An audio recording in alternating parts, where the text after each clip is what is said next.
are going down, but those numbers are not even close to being accurate. CNN's Daniel Dale looks more closely at his claims. Gas, eggs, groceries. President Trump has been lying about the price of all of them.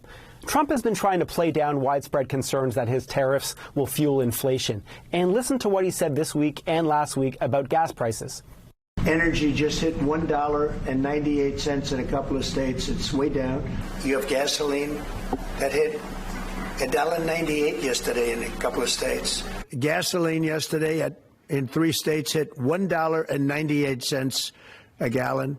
This $1.98 figure is fiction. On the days the president specified he was talking about, April 16th and 17th, 0 states had an average gas price even close to $1.98. The lowest state average each day, according to AAA, was $2.70. Now, it's true the president didn't say he was talking about average prices, so you might think, well, maybe he meant there were a bunch of individual gas stations selling $1.98 gas. That isn't true either. A Gas Buddy, a company that tracks tens of thousands of stations nationwide, told me it found 0 stations anywhere in the country selling at even close to $1.98 on either day. In fact, the lowest price it found at any station was $2.19.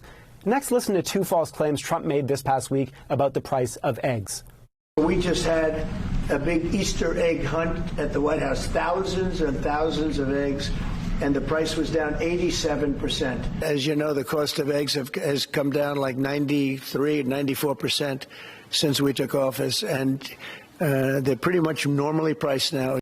The price of eggs isn't down even close to 93% or 94%, nor even 87% since Trump returned to office in January. Let's look at the prices consumers are actually paying. Now, we only have this data through March, but the March data was bad. It showed the national average price for a dozen eggs hit a record high, about $6.23, and that was up 26% from January. It is very possible that these retail egg prices have come down in April. We'll see when those numbers come out next month. But anybody who has shopped for groceries this month can tell you they're certainly not down 93% from Trump's inauguration day, because if they were down that much, eggs would currently be selling for less than 38 cents a dozen. They clearly are not. Now, the White House has been pointing to wholesale egg prices. Those prices are way down since Trump's inauguration, about 52%. That's big, but again, those aren't the prices actually paid by consumers, and of course, 52% isn't 87 or 93%.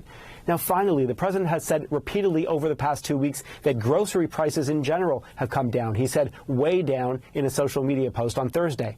That's wrong, too. Grocery prices are up under Trump. In March, average grocery prices jumped about 0.5% compared to February. That was the biggest month-to-month increase since the fall of 2022. And average March grocery prices were also up about 2.4% since the previous March. That's the biggest year-to-year jump since the summer of 2023. Now, we don't yet have the April grocery data yet, but in early April, of course, Trump imposed near global 10% tariffs that are certain to further raise the price of a bunch of grocery items. Daniel Dale, CNN, Washington.